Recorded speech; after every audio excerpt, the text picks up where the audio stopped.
எல்லாருக்கும் வணக்கங்க. இது உங்கள் தமிழ் கிரேக். எல்லா மக்களுக்கு நன்றி. இப்போ நம்ம செய்ய போகிறது ரெசிபி முட்டை கொத்து மசாலா. முட்டை கொத்து மசாலா அது என்னங்க டிஃப்ரெண்ட்டு, சூப்பராக இருக்குங்க, டிஃப்ரெண்ட்டாக இருக்கும். வாங்க பார்க்கலாம். முட்டையை வேக வச்சு இதை தனியாக எடுத்துருங்க. இதை தனியாக எடுத்துருங்க. இதை தனியாக எப்படி இருக்குன்னு இப்படி கட் பண்ணிக்கோங்க, போட்டுக்கோங்க. உங்களுக்கு எவ்வளோ முட்டை வேணுமோ அவ்வளோ எடுத்துக்கலாம். நான் 5 முட்டை எடுத்துருக்குறேங்க. 5 முட்டை எடுத்துருக்குறேன். தேவையான உப்பு போட்டுக்கோங்க.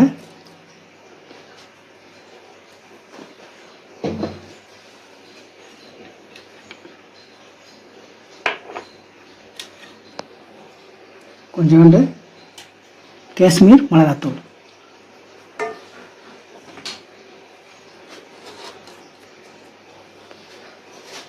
கொஞ்சம் மஞ்சத்தூள், உப்பு, மஞ்சத்தூள், மிளகாத்தூள்.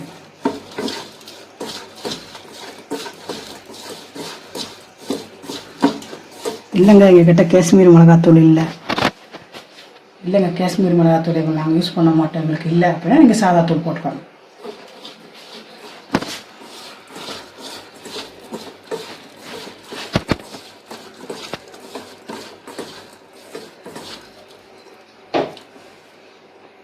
லைட்டாக கார்ன்ஃப்ளவரு கொஞ்சமாக, நீங்கள் எத்தனை முட்டை எடுக்கிறீங்களோ அதுக்கு அளவாக ஒரு 2 ஸ்பூன் மட்டும் சேர்த்துக்கோங்க.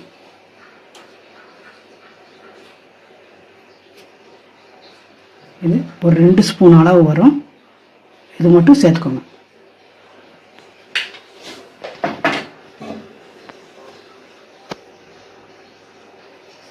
இவ்வளோதாங்க தண்ணி.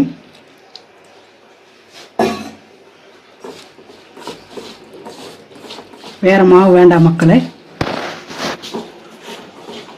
வேறு மாவு வேண்டாம், கார்ன்ஃப்ளவர் மட்டும். இல்லை கார்ன்ஃப்ளவர் வேண்டான்னு சொன்னாலும் செய்யலாம். அது கார்ன்ஃப்ளவர் சேர்த்தோன்னா நல்லா ஒட்டுக்கிடும், அந்த முட்டையில் டேஸ்ட்டு நிறையா கிடைக்கும். எங்களுக்கு கார்ன்ஃப்ளவர் இல்லைங்க, இந்த மாதிரி செய்யலாமா? செய்யலாம். அப்படியே கட்டியாக தண்ணியே விடாமல் அப்படியே இந்த மசாலா மட்டும் நல்லா உப்பு இது மட்டும் நீங்கள் நான் போட்டிருக்கிற 3 பொருள் மஞ்சள் மிளகாத்தூள் நீங்கள் விட்டுருங்க, அப்படியேவும் எடுத்துக்கலாம், நல்லாயிருக்கும். சரி வாங்க, இவ்வளோதாங்க.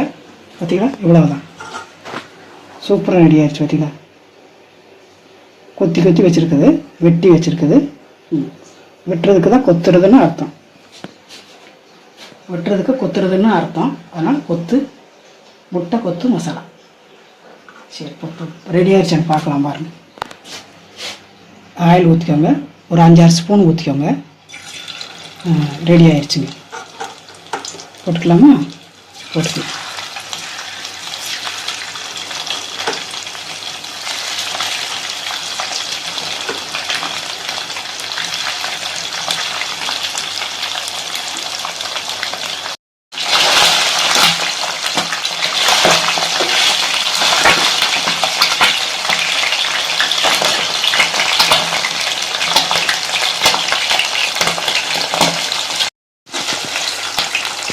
ஒரு மக்களை எடுத்துக்கலாம்.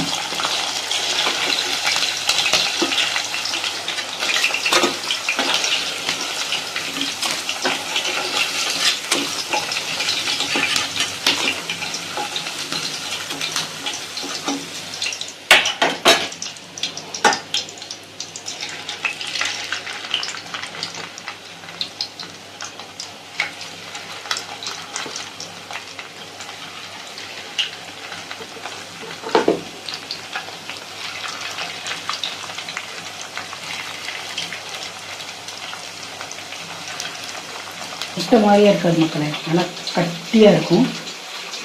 இந்த மாதிரி முட்டை வெட்டினோன்னா நம்ம வெட்டி சும்மா சாப்பிட்டா பஞ்சு மாதிரி இருக்குமில்ல, இது நல்லா சிக்கன் மாதிரி நல்லா கட்டியாகிடும். அந்த கட்டி ஆகிறதுக்கும் நம்ம அந்த மசாலாலாம் போட்டு பண்ணுறதுக்கு சூப்பராக இருக்குது. இந்த டிஷ் எல்லாருமே ட்ரை பண்ணும். சிக்கன் இல்லைன்னா முட்டை வச்சு ஈஸியாக சாப்பிட்டு முடிச்சுக்கலாம். சும்மாவும் உட்காந்து சாப்பிட்லாம். சாதத்துக்கு எல்லாத்துக்கும் எடுத்துக்கலாம். தண்ணி நிறையா தொளிச்சிடாதீங்க மக்களே. தண்ணி நிறையா தொளிச்சிட்டிங்கன்னா டப்புன்னு வெடிக்கும். தண்ணி தொளிச்சிடாதீங்கக்கூடாது. ஒரு சொட்டு கையில் மட்டும் நான் ஒரு சொட்டு போட்டு, நம்ம ஏன் ஒரு சொட்டு ஊற்றுதுன்னு சொன்னால் அந்த கார்ன்ஃப்ளவர் மாவுக்கு மட்டும்தான். தண்ணி ஊற்றிடாதீங்க. டப்புன்னு பட்டாசு மாதிரி போயிடும். அதே எண்ணெயில் போட்டுக்கலாம் மக்களே. கடுகு போட்டுக்கோங்க.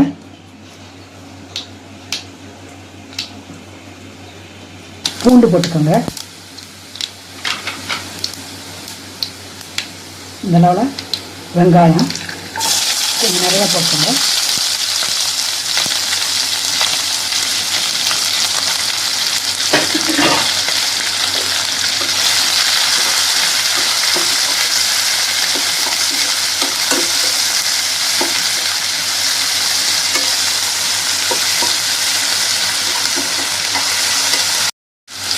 வெங்காயம் மசாலாவுக்கு மட்டும் உப்பு போட்டுக்கோங்க. ஆல்ரெடி முட்டையில் போட்டாச்சு.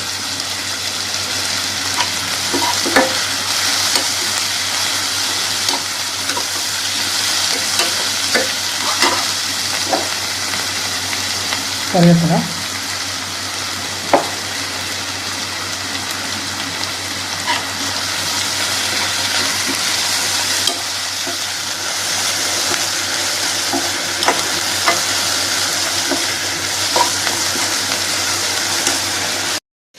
இந்த அளவு போதுங்க. நல்லா ரெடி ஆயிடுச்சு. கொஞ்சம் இந்த அளவில் ஒரு அரை ஸ்பூன் கரம் மசாலா,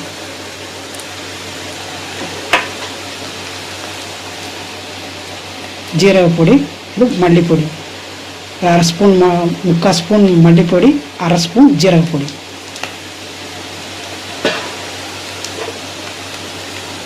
ஒரு ஸ்பூன் குருமிளகு கூட கொஞ்சம் போட்டுக்கோங்க.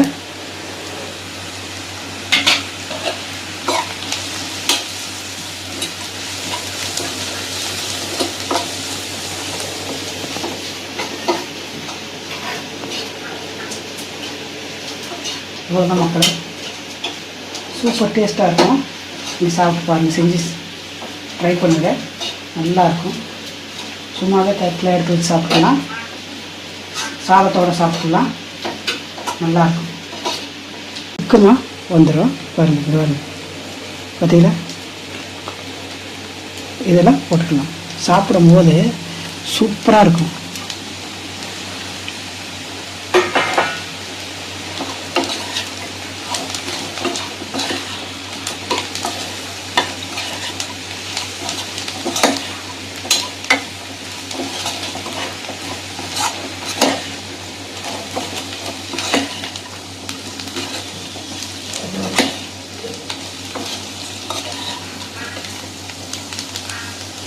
எப்படி இருக்கு மக்களே? அவ்வளோதான். முட்டை கொத்து மசாலா எப்படி செய்யணும்னு பார்த்தாங்க மக்களே. சூப்பராக இருக்கும் மக்களே. நீங்கள் ட்ரை பண்ணி பாருங்கள். நல்லாயிருக்கும். நம்ம சேனலை மறக்காதீங்க. தமிழ் கிரீக். அடுத்த ஒரு சூப்பர் வீடியோவில் சந்திக்கலாம். நன்றி அண்ட் பாய்.